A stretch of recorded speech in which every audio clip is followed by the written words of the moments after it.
Hello everyone, in this video we will learn how to split date and time in Excel. So let's start. This is my Excel and here you can see I have data, the date and time in one column. So here I'm going to split date and time in different column. So simply select the entire column, go to the data tab. In data tools group, click on the text to column option and here the convert text to column wizard dialog box is open. Select the first option, delimitate, and you can check here the preview of selected data. After that, click on the next and here click on the space option.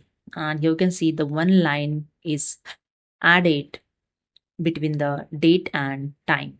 Okay, click on the next and click on the finish. That's it. You can see your date and time in different columns showing. Okay. Still here, the time format here showing with the date. Simply select the column, go to the home tab.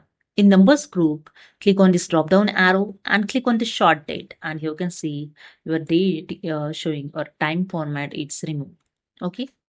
So that's it. This is a way you can split your date and time in different column. Hope you understood. If you like this video, please subscribe. Thank you so